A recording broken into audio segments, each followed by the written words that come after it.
both as quickly as possible. Trust meteorologist Mikkel Hannah Harding for your first alert.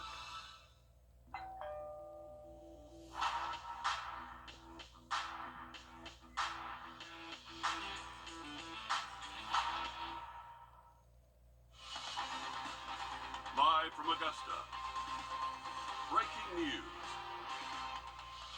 Chaos unfolding at a Georgia high school not too far from Augusta after a suspect opens fire, killing 2 students and 2 teachers. 9 others went to the hospital. Good evening. I'm Meredith Anderson. And I'm Will Rio. This all unfolding at Appalachia High School in the city of Winder. That's in Barrow County. Just in the last 30 minutes, the GBI sharing an update to this terrible tragedy, saying the suspect is alive and identified him as a 14-year-old student at that high school. You're looking at video taken earlier today as hundreds of law enforcement swarmed the scene after the first call of the shooting came in at around 10:30 this morning. All of this happening just weeks into the school year. A motive for all of this still unknown, but again, that suspect has been identified as a 14-year-old student who does go to that high school. 14 years old, likely a freshman. Your State House reporter Abby Casoris is live at 5 at Appalachia High School. Abby, law enforcement emphasizing this is a developing situation. This investigation is very active and, of course, ongoing tonight. Yeah, we're learning more information minute by minute. The GBI and local law enforcement here just confirming that they have taken that suspect into custody. They are interviewing him. He is cooperating, and they have identified him as a 14-year-old student. His name, Colt Gray. We're learning more as we continue to be here, as we talk to students and we talk to parents. The sheriff here saying that the governor has given him all the resources that he has available. The GBI, the FBI, we've talked to law enforcement here from across the state that have been here to aid in this investigation. They say that they are going to be here well into the night. We've talked with parents who gave up time at work just to be here when they received that notification, trying to get in touch with their parents, their students, some of them walking a total of at least a mile just to be here with their kids. They explain the scene as pure chaos, and some of those students that we talk with, they've detailed that the scene inside the school was also like that as well. Many saying a red light went on in the classrooms and teachers locked the doors. One student that we spoke with who gave permission from her parent said she knew that something was wrong. And I heard screaming and everything. At first, I thought it was like someone just like playing around in the hallways or something. I thought it was like someone just yelling or something. So I didn't think much of it. But then like it got harder. The noise kept getting louder and louder. And I was like, no guys, I told everybody to get down because it's like you don't joke around with that.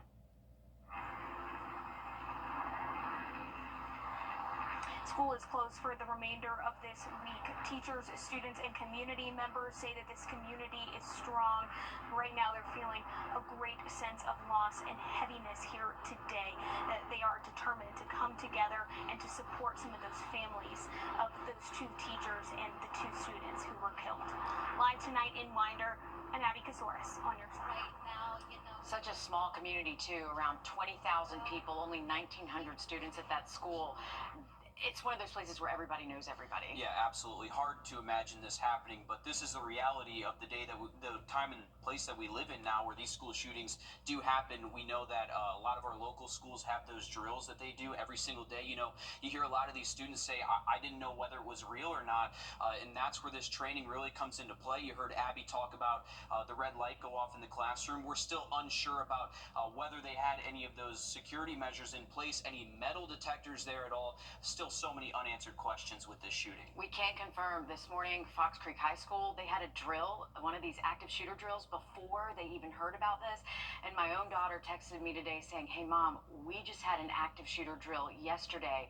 I guess this is why we do them. And that's when it hits close to home, is when you start seeing your own children react to this. And then you also have to have those conversations with them about what exactly happened, and then how do you move forward from this. A lot of dinner table discussions tonight for sure. Here at home, the Shepherd Community Blood Center tells us it is providing blood products to help those injured from today's shooting. Right now, blood and platelet products are on the way to Grady Memorial Hospital. And Shepherd is also a blood provider to Athens Regional Medical Center, another hospital hospital where victims were taken for treatment. If you're eligible to donate, that's something you can do to help if more blood units are needed. Definitely a good way to help out by doing a full forecast in just a bit.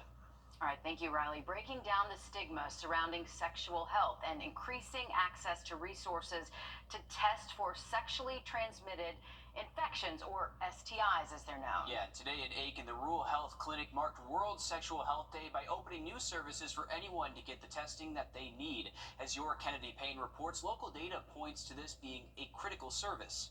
Health professionals say that HIV and STI numbers in Aiken, South Carolina are concerning. According to a study done by the CDC in January of this year, Augusta ranks within the top 25 cities in the U.S. with the highest STI rates, and South Carolina was amongst the top 15 states with the most reported cases of chlamydia and gonorrhea as of 2021, which is why Rural Health Services says the new clinic is so important and why they are trying to keep testing free or at a very low cost. The CDC awarded Rural Health Services with one of 26 grants nationwide to make this clinic possible. They say the numbers are so high for so many reasons. One, because people aren't aware of what they need to get tested, insurance reasons, and because of the stigma surrounding sexually transmitted infections. Their hope is that the clinic will break that stigma and encourage people to make it a habit to get screened. Stuff happens, and it's important for people to come in and get tested to, one, protect themselves and also to protect others.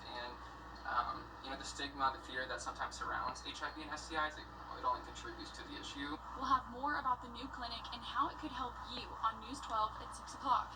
In Aiken County, Kennedy Payne, on your side. Thanks, Kennedy. Today, doctors and researchers in South Carolina released what they call a groundbreaking report on children's health. For the first time in state history, it provides a look at how childhood cancer has impacted kids in the Palmetto State for the last quarter century. Your State House reporter Mary Green has those details. This new report is a collaboration between the South Carolina Children's Hospital Collaborative, the South Carolina Cancer Alliance, and the state's Department of Public Health. It is our hope that this report will help encourage more treatment, more planning for childhood cancer moving forward, and make sure there's even more survivors. The report details trends over the last 25 years of incidence, survival, and mortality of childhood cancer in South Carolina. Its main findings include an increase in childhood cancer survival over that time, including improved survival rates for boys and girls in rural and urban areas. But they also found disparities persist, with the survival rates for Black and Hispanic children lower than white children. And they say the incidences of childhood cancer in South Carolina are on the rise, though still lower than regional and national trends. We have great data that can tell us more information about the progress we're making, and we're to focus our compass moving forward. So to me as an oncologist, it's really meaningful to apply in new tools to try to better help my patients day to day in the clinic. And I asked the doctors leading this report what help they'd like to see from the state to improve outcomes. They pointed to more support and funding for research and clinical trials, saying kids aren't simply little adults, so treatments aren't necessarily one size fits all. Reporting Columbia, I'm Mary Green. The Department of Public Health says it plans to release an update to this report every 5 years. The University of South Carolina becoming the first campus in the state to use AI body camera technology. We'll show you how it works coming up next. Riley? Well, clouds will keep us a little bit warmer tonight, but we are expecting cooler temps the next few days, and those rain chances will be increasing. We'll have a full look at the forecast just after the break. Time and Temp, brought to you by your First Alert weather team. Friday and even into the weekend, as the weather improves, that rain gets out of here Saturday afternoon, we're going to continue to cool off these temperatures in the next week, so only getting nicer. And luckily, once we get past the weekend, we could see some mornings down in the 50s. All right, thanks for that. Artificial intelligence now being used to monitor body camera footage on the University of South Carolina's campus. Now, this is the first college in the state to use this tech for its campus police. Now, it's from a company called Trulio, and Naomi Papa has the latest on how it works and why artificial intelligence could give officers an edge. Trulio is being used across the nation, and now it's found its way here in the Midlands, specifically on USC's campus. The company tells me that only 1% of law enforcement body cam footage in the U.S. is reviewed. This will change that. Trulio software analyzes body camera footage with the use of artificial intelligence to detect both unprofessional and professional language and de-escalation attempts during stops, searches, and other duties performed by officers or deputies. In almost real time, the software transcribes the interactions and conversations during a stop. It can provide suggestions, score an officer's response to situations, and give guidance when needed. South Carolina is just sort of this hub of policing innovation right now, and it's going to lead the country and say, look, 100% body camera review is the future. We need to mandate this because we need state funding to pay for these things, and 100% body camera review is good for our officers. Anthony Tassoni, the CEO and co-founder of Trulio, tells me that one of the biggest problems law enforcement officers deal with today is a lack of positive reinforcement and encouragement. He says officers experience tragedy, trauma, and difficult situations every single day. Allowing their superiors to commend their efforts afterwards will aid in retention for officers. Trulio can be a tool for training. You can train young officers on how to do it the right way. But we can also recognize the fact that 99% of these interactions are positive, they are professional, and we can give the officer credit for that. The Richland County Sheriff's Department completed a 6-month study with Trulio and the Department of Criminology and Criminal Justice earlier this year. Several officers from RCSD participated in the study, which compared the review of body cam footage using AI technology. Results show a combined 57% fewer unprofessional interactions. Officers that got Trulio, they had way better outcomes. They had higher professionalism scores. They earned high composure. They had higher morale because they're getting recognized. They're able to look at their video interactions. So the study that the University of South Carolina did, I think is going to change laws. As a small campus police department with fewer than 50 officers, USC says it will pay $25,000 each year to use this technology. Inflation is up, and so are some interest rates. We're looking at ways you can save next. First Alert. Support the Jesse Norman School by attending or sponsoring the annual benefit concert at 4 p.m. on Sunday, October 13th at the Maxwell Performing Arts Theater.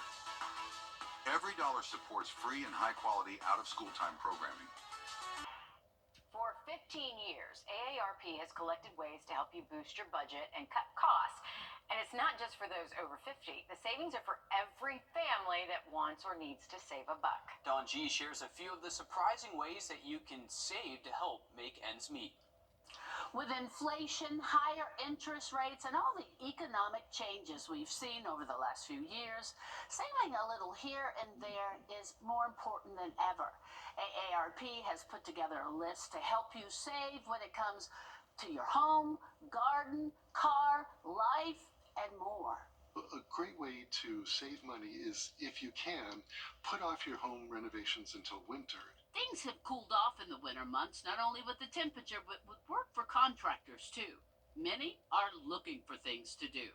Not only will they give you all their attention, but they may be able to give you a discount on the whole project. Did you know neighbors who landscape together may save together? That allows the landscapers to come to your entire neighborhood, or parts of your neighborhood, and service everyone. It saves them time, and they're more likely to give you a discount as a result. You can do the same with snow removal when the time comes.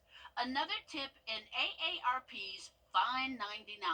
One way to get the biggest bang from your buck is to go ahead and buy used sporting goods. Sport-specific sites, Nextdoor or Facebook Marketplace might be the perfect place with the perfect price. Something else that rings up for a pretty good fee when it's used as well. You can buy a fully refurbished, used, and fully functional cell phone. Typically, they're under warranty if you buy it from a third-party retailer, and you can save hundreds of dollars. When you want to wind down, you don't want to get all wound up about how much it costs to find good entertainment. If you're buying a sports ticket, say to a major sports team, it's better to wait until it's closer to the game because prices tend to go down. For movies, not much beats an early afternoon matinee. Some theaters even offer discounts on evening shows playing midweek.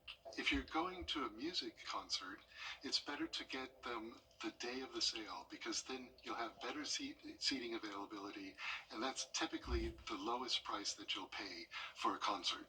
AARP reports studies have shown hungry shoppers are just as prone to impulse buy when they're shopping for clothes as they are for groceries. So eat before you go out shopping for anything. Another tip, if you are traveling for Christmas, you need to lock in that ticket by mid-October. One last tip, level your washer every year. Even a slightly uneven washer strains that motor and bearings. It'll shorten the life of your washer.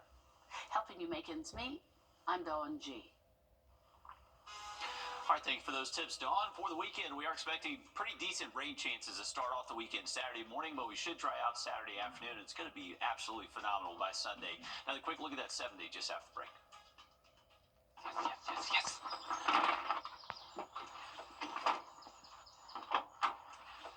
All right. Hit me with the checklist, honey. Luggage? Check. Kids? Check! Butler trip check? Before you leave town, check with the butler. With our complimentary trip check, we'll inspect all your major safety components and parts to ensure your car is running its best. With multiple locations convenient to you, just let the butler do it. If you need us, and I approve this message.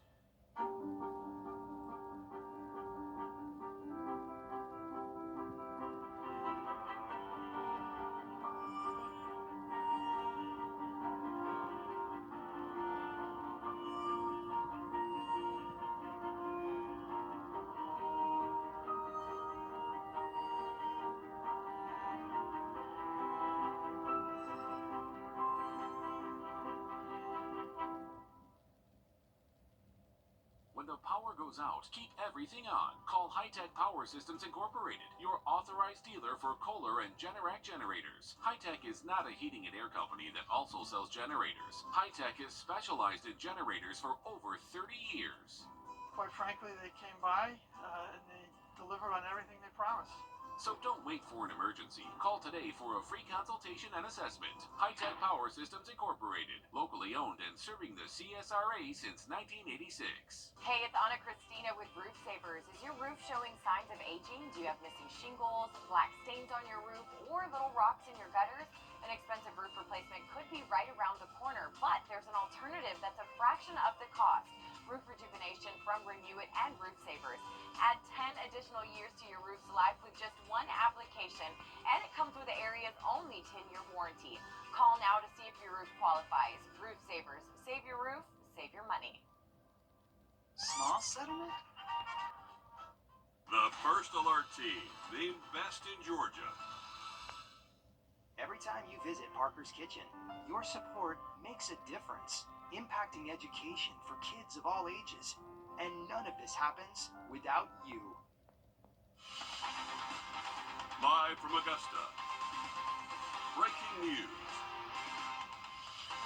A Georgia high school turned into a crime scene today after authorities say a suspect opened fire inside the school, killing 4 people and sending at least 9 others to the hospital. This is video showing the chaos at Appalachia High School in Barrow County as the school of roughly 1,900 were evacuated to the football field. In the last hour, authorities saying the suspect is alive and is in custody. He was identified as a 14-year-old student who does go to that high school. Good evening, I'm Will Rio. And I'm Meredith Anderson. We also learned among the dead are 2 students and 2 teachers. The first call about the shooting came in at around 10:30 this morning. Just an hour later, as law enforcement were still rushing to the scene, parents began lining up in hopes of seeing their children safe and unharmed. Car lines went on for miles, even as the school was on lockdown. Many students later saying that they were able to call or text their families to tell them that they loved them, unsure of whether they would survive. Tearful reunions followed this afternoon as many were reunited with parents who walked for miles on foot to get to the school. I was was scared. I was like, oh my God, like, are we seriously going through a lot? And I started crying. I was like, I just want to get out of here. I just want to see my parents. Like, I don't want to be here no more. I just broke down crying completely. And all of a sudden, I hear her voice up from the bleachers, and I just started crying and, thanking God in my head. Thank you, God, for allowing me to see my daughter again. Unfortunately, Georgia is no stranger to gun violence. According to the Gun Violence Archive, just from 2022 to 2024, there were 97 incidents involving guns at schools in the Peach State. 5 people were killed in those incidents, 17 others injured, 72 arrests. And this data, by the way, does not include today's deadly shooting, which brings that number of people killed to 9 and 26 injured. This is something that hits far too close to home for every parent, no matter where an incident like this happens, possibly because we are not strangers to weapons being found on our local school campuses. Yeah, just since the school year started, there have been guns found at Cross Creek High School, Butler High School, as well as a gun that was found on Richmond Hill, a middle schooler there at a bus stop after class. There have also been 2 knives found at Murphy Middle and Richmond Hill Middle School this year. And last school year, your I-team also uncovered that a gun was found on a Richmond County campus nearly every single month. This all comes on the heels of a shooting that happened inside Josie High School last year at the start of school, where 1 student was injured in that shooting. These incidents have left many parents questioning what's being done to ensure my child is safe here. We talked with the Richmond County BOE police chief just last week about school safety. He says their 40 officers work to prevent shootings like the one we saw today from happening. Now, we know Richmond County does not have metal detectors, but they do have other technology in place, like new portable weapons detectors for football games that they're trying out. They also have new technology where teachers have a button on a badge that will alert law enforcement of any issues happening at schools across the county. We also know school resource officers are at every middle and high school across the county as well. They also do annual training as well, active shooter training, to make sure nothing like this happens, as well as respond to an incident like this should it happen. And students are all too familiar with active shooter drills. Those happen every single day. We're hearing one happened just this morning before news of this broke. So a lot of these students, when this happened, wondered, is this a drill? Is this something that, we just weren't told about, and now we have to react until they realized it was real? Yeah. I mean, my own daughter had a shooter drill just yesterday and said, Mom, this is why we do these, I guess. And there was another school, Fox Creek High School, also had a drill just this morning as well. So that goes to show you how this is impacting different communities across the state and the country. And speaking of SROs, we heard from the press conference at around 4:30 this afternoon that there were 2 SROs at the school that within minutes had engaged that shooter there, and the shooter did surrender at that point. So it just goes to show you how important having these resources at these schools can prevent further harm and further loss of life as well. Yeah, and a lot of discussion, of course, about guns and gun violence over the next couple of days and weeks, to be sure, following what happened Absolutely. And still unclear whether there were metal detectors or other safety resources in that school. But back here at home, the Shepherd Community Blood Center tells us it is providing blood products to help those injured from today's shooting. Yeah, right now blood and platelet products are on the way to Grady Memorial Hospital. And then we got a special request from Grady Memorial asking for emergency blood products all the way out here to be taken to Atlanta. They received several patients, and they had an emergency need for blood. And so, we looked at our inventory, we looked at what we had available, and we were able to send a few units out that way to help them.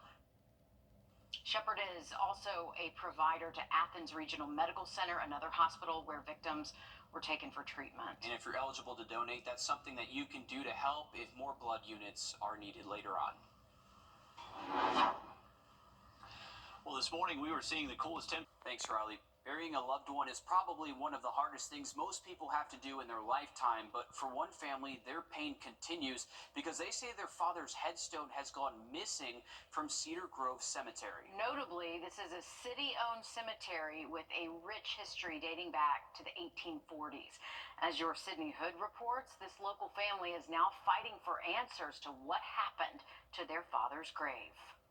It's painful enough to have to come out to a cemetery to visit with your loved one, but when you come out here and realize that even more of this person is gone, that makes the pain almost unbearable. And that certainly rings true for sisters Marjorie and Patricia. Their dad died 6 decades ago, and his final resting place is at Cedar Grove Cemetery. They say they visit him every Father's Day, birthday, really every chance they can. Back on Father's Day this year, the sisters got an unwelcome surprise. Their dad's headstone gone. They say they've reached out to people at the cemetery and city leaders, just desperate for answers. 3 months later, and they have yet to find their dad's headstone. They don't get it, that it's sentimental, plus something like this tears at your heart. I was 11 months old when my father passed, so it hurts. This is my father. So for that headstone to be gone, it hurts. Those sisters you just heard from were toddlers whenever their dad died, so this little piece means everything to them, and they'll tell you coming up on you tonight on News 12 at 6 o'clock. They just want this little piece of their dad back where it belongs. A settlement reached in a lawsuit filed by a survivor in the deadly crash that killed a UGA football player and an employee last year. Tory Bowles' attorneys are dismissing their lawsuit against UGA. Bowles was injured in the crash that killed offensive lineman Devin Willock and recruiting analyst Chandler LaCroix in January of 2023. Authorities say LaCroix was racing another car. The lawsuit accused UGA's Athletic Association of negligence for entrusting a rental vehicle to LaCroix despite her history of speeding. The Bowles family is still suing LaCroix and former UGA star Jalen Carter, who was driving the other car. Using virtual reality to reduce sports injuries will still ahead. How Emory University researchers say it's possible. Riley? Well, we're looking to stay dry at least one more day before those rain chances increase to close out the work week. We'll have that full forecast next. Time and Temp, brought to you by your First Alert weather team. The end of the weekend into early next week, we're actually expecting temperatures to get even cooler, so we'll see morning temps potentially as low as the upper 50s next week. Thanks, Riley. Is it possible to become more athletic without ever stepping into an arena or lifting a weight? Well, Emory Healthcare says yes. Okay, need more info. As Joshua Skinner shows us, researchers are looking to help student athletes by using virtual reality. Can virtual reality reduce sports injuries? And we work with athletes before they get injured. Emory Healthcare Sports Performance and Research Center, SPARC, believes it can. The science has evolved greatly over the last 25 years. SPARC Director Dr. Greg Meyer has seen the science change. We used to spend days or weeks trying to quantify the biomechanics of an athlete. But now it can be done as it happens, and VR is the tip of the spear. But not just for professionals, this tech is for everyone. We are testing all the athletes in Hall County, which is going to be 7 high schools and then several middle schools. Called the GIVES program, possible because of a donation by the Arthur M. Blank Foundation, the scenarios, or games, literally puts athletes through the motions. We can convert that data that's happening in real time to biofeedback that can correct the athlete's movement as they're performing. That can help with poor form, reaction times, and even rehabilitation. I decided to try it myself. Oh, hey. How do I? Oh, whoa. Okay, there's a learning curve, but one quickly gets the hang of it. I can start for Florida State. This is all phase 1, and there's a bigger picture here. Our moonshot on this is not only to make Hall County the healthiest county in the state, but in our future years, we want to make Georgia the healthiest state in the country. Making kids more mobile, agile, with a little less hostile. We know that what we're doing is going to help both athletes and students. Woo! I'm going to fall over.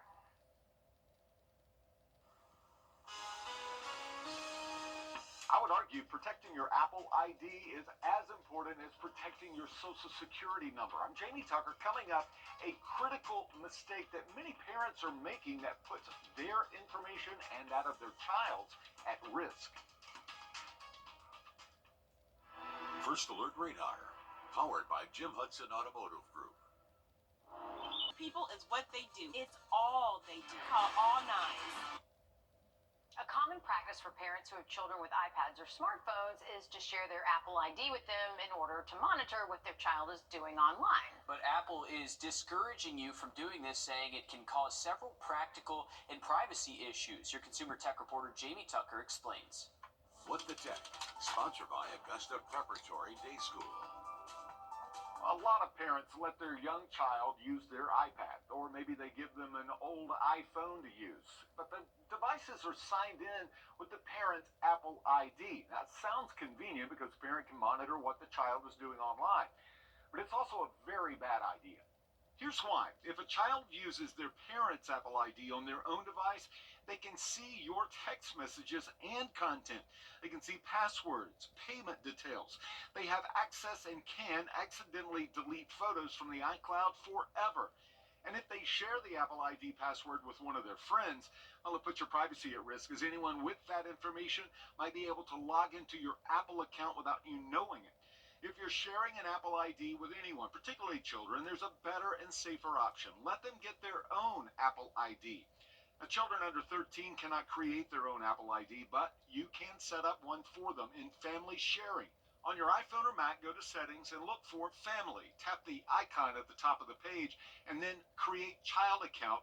Follow the directions. Now, parents can still restrict and monitor what kids can do by setting up parental controls that automatically restricts adult content and requires the kids to ask for permission to purchase something.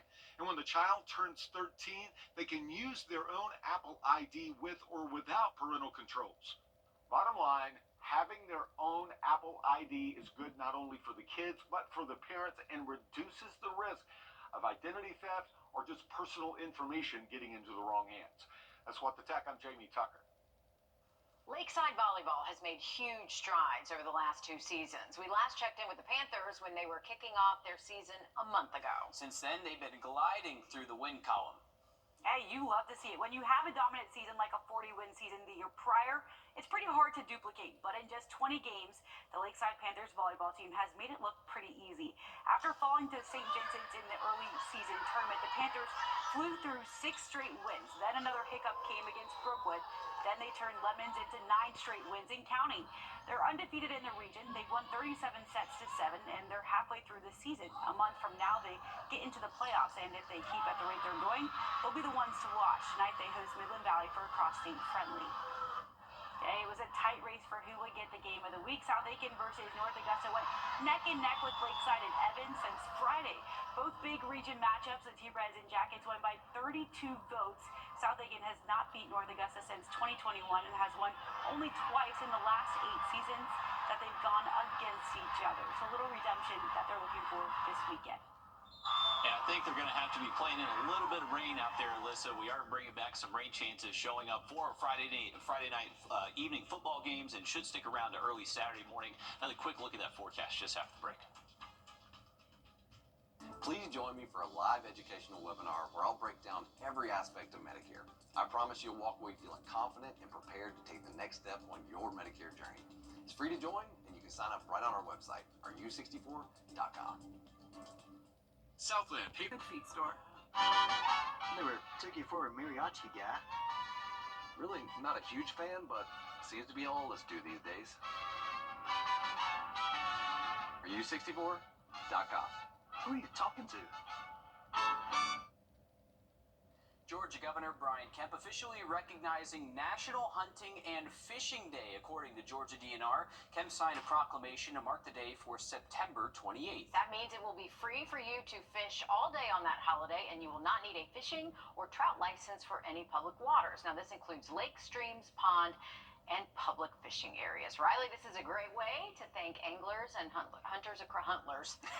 I like that word. Yeah, huntlers. I just made it up. There we go. That's what you're called when you're a hunter and an angler. A huntler. I like that. Yeah. And it's a great time of year to get outside across the area.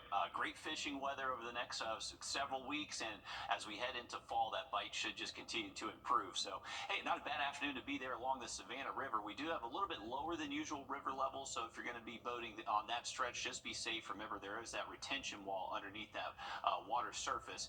We got some cloudy skies out there. Temps have dropped down to 80. We actually got to 86 officially for a high today, so just expecting those cooler than average temperatures to stick around for the next several days. What's going to going to be changing, though, is that we are bringing back some rain chances Friday and Saturday. Now, it's not going to be an all-day rain event either of those days. We're really expecting the rain chances Friday to show up late into the afternoon, especially evening time, and then should get out of here by Saturday morning. Here's the way it's looking on our hour by hour, so just hanging on to cloudy conditions most of the day tomorrow will help keep our highs close to 80, maybe even some spots north of the interstate stay in the 70s all afternoon tomorrow. Should stay dry through Friday morning. It's going to be later into the afternoon, especially the evening hours. Unfortunately, for those high school football games, not necessarily expecting lightning or thunderstorms, so I think they should be able to play, but may just be a little bit of some nuisance showers for all the people watching out there. So plan accordingly and bring that umbrella. All right, thanks, Riley. Stick with us. Much more news, weather, and sports coming up after a short break on News 12 at 6 o'clock.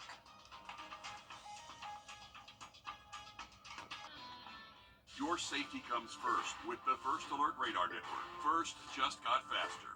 When you visit or work with Parker's Kitchen, your support makes a difference. You've helped us rank as best workplace in America.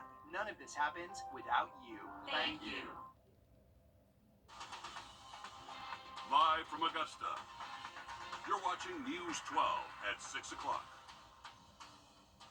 First tonight on News 12 at 6 o'clock, today people in Winder, Georgia, across the country, and right here in the CSRA, shaken by yet another deadly school shooting. Like, the gunshots were so close to me, like, my ears started ringing real bad. Like, the whole classroom was smoking. 2 students and 2 teachers at Appalachia High School lost their lives. Today, 9 others were hospitalized. Just hours ago, a 14-year-old student at the school, Colt Gray, has been identified as the suspect behind the massive incident. Investigators say he will be tried as an adult for murder in this incident. And here's what we know about what unfolded today. A large number of law enforcement officers responded to Appalachia High School in Barrow County shortly before 10:30 this morning after reports of an active shooter prompted a lockdown. Authorities said they hadn't made a connection between the suspect and the victims and couldn't give details on how many rounds were fired. While law enforcement digs for a possible motive, here's what the sheriff had to say about it. My heart hurts for these kids. My heart hurts for our community. But I want to make it very clear that hate will not prevail. And here at home, parents across the area are on edge. It feels too close to home. Your I-Team's Will Rio joins us live in the studio to break down school incidents and school security in one of our biggest counties. Well, this is something that hits close to home for every parent, no matter where an incident like this occurs, possibly because we are no stranger to weapons being found on our local school campuses. Just since the school year started, there have been guns found at Cross Creek High School and Butler High School, as well as a gun that was found on a Richmond Hill middle schooler at a bus stop after class. Now, there have also been 2 knives found at Murphy Middle and Richmond Hill Middle School. And last school year, your I-Team uncovered that a gun was found on a Richmond County school campus nearly every single month. The CSRA is certainly a part of a growing trend in schools across the country. We know Richmond County Schools has taken steps to ensure there's increased security across the district. Chief of Police with the school system tells us they have 40 school resource officers that are making sure schools are secure throughout the day. That includes all middle and high schools. The district is starting to push technology as a way to keep students safe. We know Richmond County does not have metal detectors or any kind of AI weapons detectors. We found those options may not always be the best deterrent or solution because of errors the system may have, but they do have a new button on a badge that can alert law enforcement of any issues on campus. We've seen this in more and more school districts all across our area. They're also piloting 4 new portable weapons detectors at football games. Officials say they're doing what they can to stay on top of everything happening throughout the school district. We have weekly meetings with the deputy superintendent and the administrators from the building so that we can make sure that we get together for any intel that may have been received that week. Chief Wilson also wants parents to know if there's a threat, you will hear about it through something called a shout point.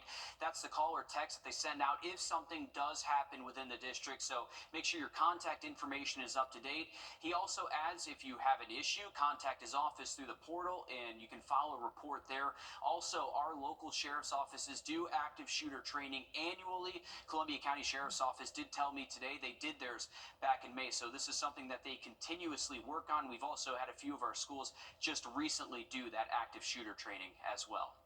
Thank you for that, Will. A heads up for parents at Cross Creek High School. School leaders want to discuss school safety with you on Monday, September 16th. The meeting will start at 6 p.m. in the auditorium. School leaders, district office administration, and law enforcement will be there. Just to note, this meeting was already scheduled in advance before today's incident. Georgia lawmakers have tried but failed over recent years to pass meaningful gun legislation into law. Georgia has some of the weakest gun laws in the country. Everytown Research and Policy rating the state 16th in the country. This year, red flag laws failed. It would have given judges the ability to restrict or take away someone's guns at the request of law enforcement or family members. So did a law that would require secure gun storage. According to Everytown Research and Policy, if Georgia had the gun death rate of our national leaders, the 8 states with the strongest gun safety laws, we could save rather nearly 18,000 lives in the next decade. Here at home, when news broke of the deadly high school shooting, Shepherd Community Blood Center jumped into action, sending life-saving blood and platelet products to various hospitals treating some of the victims. Your Audrey Dickherber joins us live from one of the donation sites where more donations are needed. Shepherd Blood told me that they sent what they could, but still couldn't send as much as what was asked of them. So they're calling on more people to come sit in a chair and give back. You never know who you'll help. You got a special request from Grady Memorial asking for emergency blood products all the way out here to be taken to Atlanta. They received several patients, and they had an emergency need for blood, and so it could even help a family right next to you. My granddaughter is in one of the elementary schools there. 2 granddaughters are there. So, and that in Barrow County, they're only 10 miles from that high school. So, where the shooting occurred. So, they're upset. Luckily, his grandkids are okay. He just went into lockdown immediately. All the schools, the whole district locked down. And he just happened to be here donating, which could now help victims from the shooting. But that isn't why he came here. It's just something he does. What you're donating could be very well sent to go help them out. Yeah, that's neat. And in times like these, it's important to help however you can. the blood that's donated, tested, and ready to go on the shelf, that helps in an emergency. So that's why we try to encourage folks to donate regularly, every 56 days, because we never know when something like this is going to happen. And unfortunately, a lot of times it's a matter of when and not if. And you can still come out and donate up until Friday from 8 to 6, Saturday from 8 to 4, and Sunday from 11 to 4. That's good to know who you are helping, especially in tragedies just like this. And we know a lot of times they do take walk-ins, so if you have a few minutes to donate, do so. Thank you for that, Audrey. Meanwhile, Augusta Mayor Garnett Johnson posting to Facebook about an hour ago saying he was traveling to North Georgia for a Georgia Municipal Association Legislative Policy Council meeting and personally witnessed the emergency response to the tragic event. Also saying his heart and mind are with everyone impacted. Columbia County government posting this to Facebook saying they're keeping Barrow County and Appalachia High School in their thoughts and prayers. Weather-wise today, we did cool about 10 minutes. Thanks, Riley. Sexually transmitted infections, or STIs, are rising across the South. Here in Georgia, Richmond County is in the top 5 for the most reported cases, according to the CDC. As your Kennedy Payne explains, one new clinic is looking to change the misconception about sexual health. Well, the STI numbers in the CSRA are staggering, and according to a CDC study this year, Augusta ranks within the top 25 cities in the U.S. with the highest STI rates. And as of 2021, South Carolina was amongst the top 15 states with the most reported cases of chlamydia and gonorrhea. Health professionals say there are many factors that contribute to the high numbers: insurance conflicts, not knowing you need to get tested, and most importantly, the stigma surrounding STIs. Grayson Ross is the Sexual Health Program Manager for Rural Health Services, and he says his hope is that this clinic will help break the barrier and encourage people to get tested regularly. The clinic says people who don't have insurance will only have to contribute a certain amount based on their income, and they plan to offer free testing again for special occasions and when they're out in the community. We've already had a really great reception from the community. People have been jumping at the opportunity to get tested for low cost. And Kennedy, where else can people go if they need to get tested? Well, the health department in South Carolina and Georgia are both very good resources, according to Grayson, and Rural Health Services has other locations in Aiken and Beach Island. Okay, many resources around us. What is the treatment process at the clinic like? They also say that they do offer low-cost medication, which is very helpful for those people struggling with financial situations. And they also say that they'll have someone there to help guide you in just every step of the treatment, make sure that you're comfortable, and just really get the help that you need. Okay, and if you need it, certainly go there. You can head to that clinic any day. Thanks, Kennedy. A new charter school is coming to Richmond County and will be the first major development happening to the Regency Mall property in decades. It's called Rocky Creek Charter Academy. It's affiliated with the Georgia School for Innovation and Classics. It's slated to be in the old Sears Call Center. Delays caused the school year to begin in a facility at Hillcrest Baptist Church. The school superintendent says he's excited to bring more options for education into the area and hopes it's the start of more projects to revive Regency Mall. We think, too, that we're just a small part of a bigger plan to hopefully revitalize that whole area. There's been talk for many, many years of something should be done in that area. We'll give you an update on what's to come in the future on News 12 at 11 o'clock. Still to come on News 12 at 6 o'clock, two sisters missing something special, a costly piece of memory from their father. We're going to share their story and what they're looking for. Answers next. And we are expecting another cooler and cloudy day Thursday, but rain chances do start to go up as we head into Friday. Full forecast just after the break. Time and Temp, brought to you by your First Alert weather team. Looking even nicer heading into next week. Okay, thanks, Riley. This empty slab is just another grim reminder for one family who had to bury their loved one.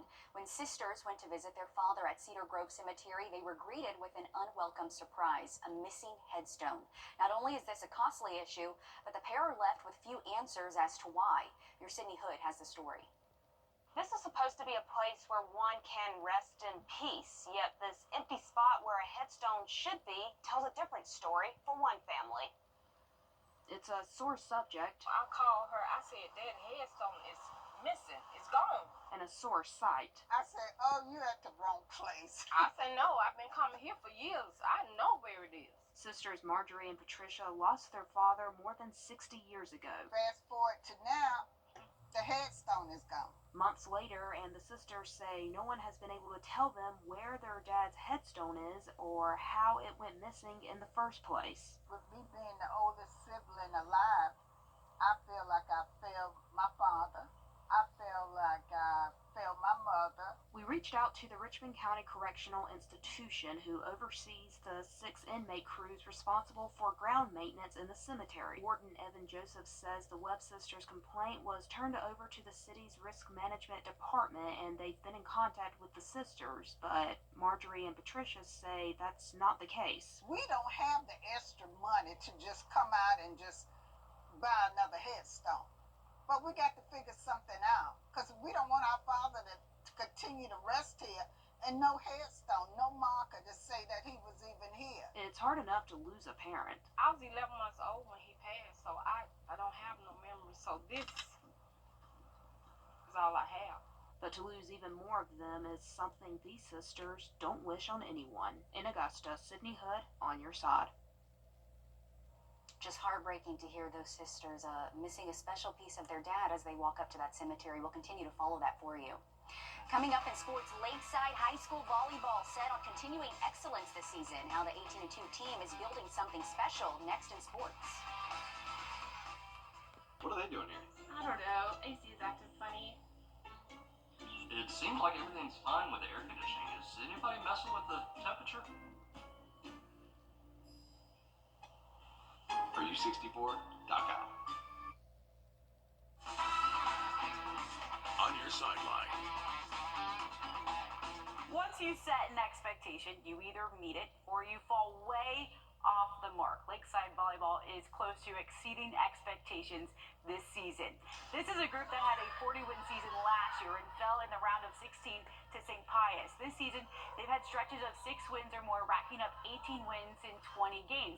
Talking with head coach Scott Newland, he's not surprised with the maturity in the Panthers program. They have 6 seniors this season. This has been in the works for the last few years. Watching them, they've been in my program 5-6 years. It's just fun to watch them their senior year. They take a leadership role to kind of take charge. I mean, they really don't need me. They know how to play. That's what gets everybody excited, and that's our program, and that's what we offer. They're undefeated in the region, 4-0. They have won 37 sets to 7, and they're halfway through the season. They size up against Midland Valley tonight. Okay, it was a tight race for who would get the game of the week. South Aiken versus North Augusta went neck and neck with Lakeside and Evans since Friday. Both big region matchups. The T-Breads and Jackets won by 32 votes. South Aiken has not beat North Augusta since 2021 and has won only twice in the last 8 seasons. They've gone against one another. So hopefully some redemption there, Riley.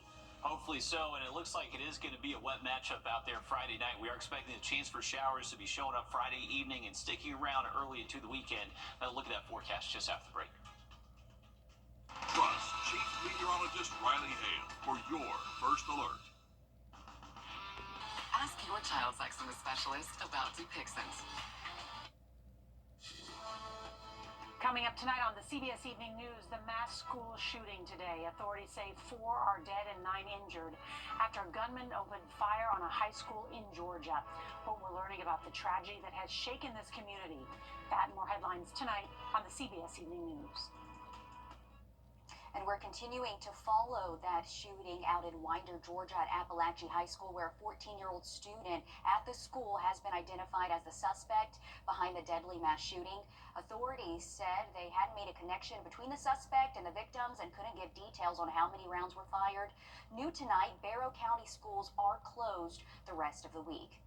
And here at home, if you want to help, the Shepherd Community Blood Center sent emergency blood products to hospitals who are treating the victims. More donations are needed, and you can help in that. We have details on where you can go on our website, wrdw.com.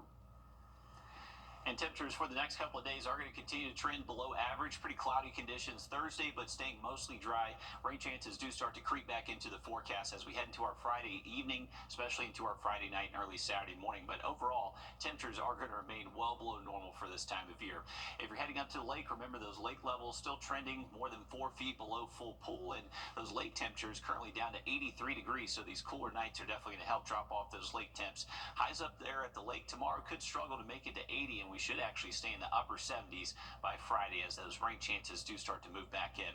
The rain will continue early Saturday morning, but mostly dry by Saturday afternoon, and Sunday looks absolutely gorgeous. Highs will stay in the low to mid 80s heading into next week, and we'll actually see some cooler mornings down into the 50s. Okay, I like it. Thanks, Riley. Thanks for joining us. We're going to have much more news and weather on 26 News at 7, and then join us back on News 12 at 11.